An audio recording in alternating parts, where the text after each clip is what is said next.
بسم اللہ الرحمن الرحیم۔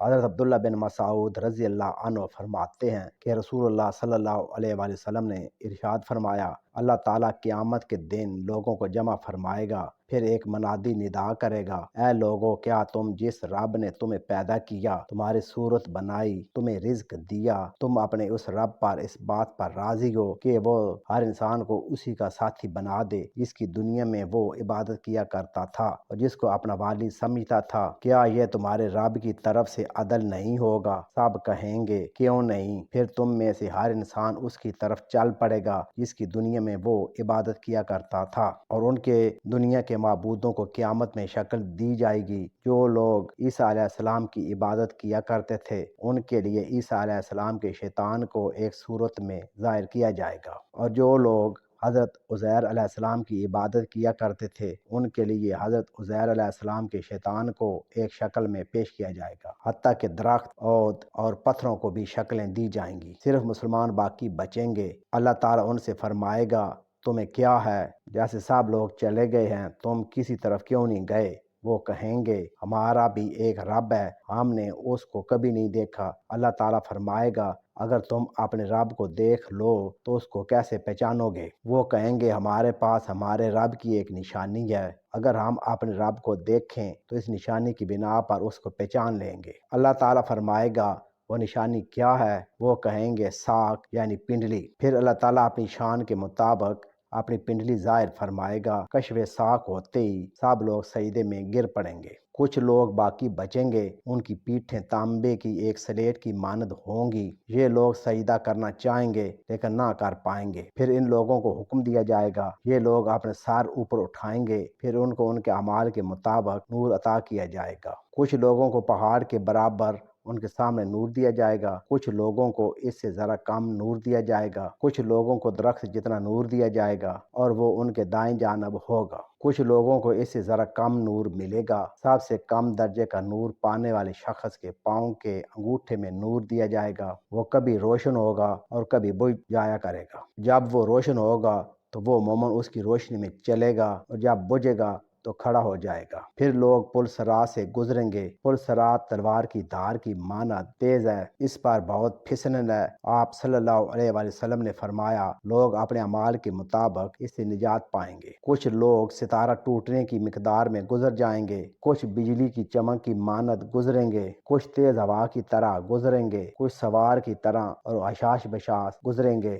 الغرض سب اپنے اپنے اعمال کے مطابق گزریں گے، حتیٰ کہ جس آدمی کے انگوٹھے میں نور ہوگا وہ گھسٹ گھسٹ کر گزرے گا، آگ اس کے اعضاء کو جلا دے گی۔ آپ صلی اللہ علیہ وآلہ وسلم نے فرمایا، پھر لوگ وہاں سے نجات پائیں گے۔ جب وہاں سے نجات پا کر مڑ کر پل صراط کو دیکھیں گے تو کہیں گے اللہ کا شکر ہے جس نے ہمیں اس سے نجات بخش دی ہے، اللہ تعالیٰ نے ہمیں وہ نعمت عطا فرمائی ہے جو کبھی کسی کو نہیں دی۔ پھر یہ لوگ جنت کے دروازے کی گزرگاہ کی جانب چلیں گے، جنت کے دروازے کی گزرگاہ جنت کے سب سے نچلے درجے میں ہوگی۔ مومن کہیں گے اے ہمارے رب، ہمیں یہ منزل عطا فرما۔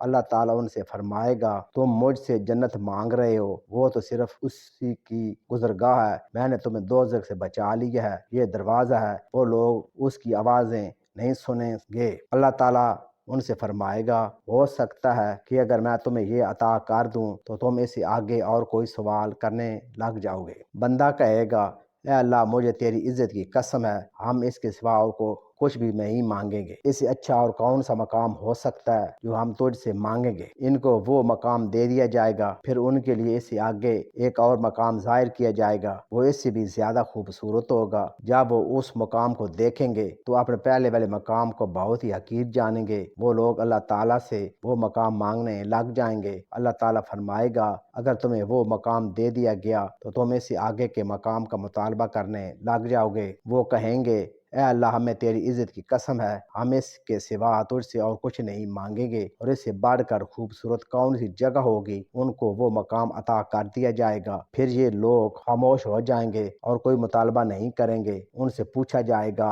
تمہیں کیا ہو گیا ہے؟ تم مجھ سے مانگتے کیوں نہیں ہو؟ وہ کہیں گے، اے ہمارے رب، ہم نے جو کچھ تجھ سے مانگا تو نے عطا کر دیا، اب ہمیں مانگتے ہوئے حیا آتی ہے۔ اللہ تعالیٰ ان سے فرمائے گا کیا تم اس بات پر راضی ہو کہ جب سے دنیا بنی ہے اس وقت سے لے کر اس کے فنا ہونے تک جتنی دنیا اور اس کی دولت ہے تمہیں دے دوں اور اس سے 10 گنا مزید بھی عطا کر دوں۔ حضرت مسروق کہتے ہیں یہ حدیث سناتے ہوئے جب حضرت عبداللہ اس مقام پر پہنچے تو ہنسے۔ ایک آدمی نے ان سے پوچھا اے ابو عبد الرحمن، آپ نے یہ حدیث کئی مرتبہ مجھے سنائی، آپ جب بھی اس مقام پر پہنچتے ہیں تو ضرور ہنستے ہیں، اس کی کیا وجہ ہے؟ انہوں نے فرمایا کہ میں نے یہ کئی مرتبہ رسول اللہ صلی اللہ علیہ وآلہ وسلم کی زبان مبارک سنی ہے۔ حضور صلی اللہ علیہ وآلہ وسلم جب بھی اس مقام پر پہنچتے تو اس موقع پر اس بندے نے اللہ تعالیٰ کو جو جواب دیا اس پر آپ ضرور ہنستے، اتنا ہنستے کہ آپ صلی اللہ علیہ وآلہ وسلم کے دندان مبارک ظاہر ہو جاتے۔ وہ بندہ کہے گا تو بادشاہ ہو کر مجھ سے مذاق کر رہا ہے؟ اللہ تبارک تعالیٰ فرمائے گا نہیں، بلکہ میں واقعی اس پر قادر ہوں، اس لیے تم مجھ سے مانگو۔ بندے کہیں گے اے ہمارے رب ہمیں صالحین میں شامل فرما دے۔ اللہ تعالیٰ فرشتوں سے فرمائے گا ان کو صالحین کے ساتھ ملا دو۔ حضور صلی اللہ علیہ وآلہ وسلم فرماتے ہیں وہ لوگ ٹہلتے ٹہلتے جنت میں چلے جائیں گے، ایک آدمی ان کو اندر سے خالی موتیوں سے بنا ہوا ایک محل دکھائے گا، وہ بندہ سجدے میں گر پڑے گا، اس کو کہا جائے گا اپنا سر اٹھا، وہ سر اٹھائے گا، اس کو کہا جائے گا یہ تو تیری منازل میں سے ایک منزل ہے، وہ پھر چل پڑے گا، ایک آدمی اس کو سامنے سے ملے گا، بندہ پوچھے گا کیا تو فرشتہ ہے؟ اس کو بتایا جائے گا کہ یہ تیرے خدام میں سے ایک خادم ہے، وہ اس کے پاس آئے گا اور اس کو بتائے گا کہ اس محل میں جو تیرے خادمین ہیں میں ان میں سے ایک ہوں، میرے ماتحت 1000 خدام ہیں، سب کے سب میری ہی طرح ہے۔ وہ اس کو اپنے ساتھ لے کر محل کی جانب جائے گا، محل کا دروازہ کھلے گا، پورا محل مجوف موتیوں، ایسے موتی جو اندر سے خالی ہوں، بہت خوبصورت ہوتے ہیں، یہ موتی کا بنا ہوا ہوگا، اس کی چھتیں، اس کے دروازے، اس کے تالے، ان کی چابیاں سب موتیوں کی ہوں گی۔ محل کا دروازہ کھولا جائے گا، سامنے سبز رنگ کا ہیرا ہوگا جس کے اندر سرخی ہوگی، اس کی لمبائی چوڑائی 70 ہاتھ ہوگی، اس میں 60 دروازے ہوں گے، ہر دروازہ ایک الگ محل کی جانب کھلتا ہوگا، ہر ایک کا رنگ دوسرے سے جدا ہوگا، ہر ایک میں پردے ہوں گے، بیویاں ہوں گی اور خادمائیں ہوں گی۔ وہ بندہ اس میں داخل ہوگا، اس کے سامنے حور عین ہوگی، اس نے 70 لباس زیب تن کیے ہوئے ہوں گے، اس کی پنڈلیوں کی مک 70 لباسوں کے اوپر سے نظر آ رہی ہوگی۔ حور کا جگر اس بندے کا آئینہ ہوگا اور بندے کا جگر حور کا آئینہ ہوگا۔ جب بندہ ایک مرتبہ اس سے نگاہ ہٹا کر دوبارہ دیکھے گا تو وہ پہلے سے 70 گنا زیادہ حسین لگ رہی ہوگی۔ وہ بندہ کہے گا تو پہلے سے 70 گنا زیادہ خوبصورت لگ رہی ہے، اور وہ حور اس بندے کو بھی یہی کہے گی۔ وہ اپنی ملکیت میں نگاہ کی تیزی کے ساتھ 100 سال تک سفر کر سکے گا۔ اس موقع پر حضرت عمر رضی اللہ عنہ نے فرمایا اے کعب، تم سن نہیں رہے ہو جو ابن ام عبد سب سے کم درجے کے جنتی کے بارے میں بیان کر رہا ہے، تو اندازہ لگائیے کہ سب سے اعلیٰ درجے کے جنتی کا عالم کیا ہوگا۔ انہوں نے کہا اے امیر المومنین، جنت ایسی چیز ہے جس کو نہ کسی آنکھ نے دیکھا ہے اور نہ کسی کان نے سنا ہے، بے شک اللہ تعالیٰ عرش اور پانی کے اوپر ہے، اس نے اپنے ہاتھ سے اپنے لیے ایک گھر بنایا، اس کو اپنی مرضی کے چیزوں سے سنوارا، اس میں پھل رکھے، مشروبات رکھے، پھر اس کو ڈھانپ دیا۔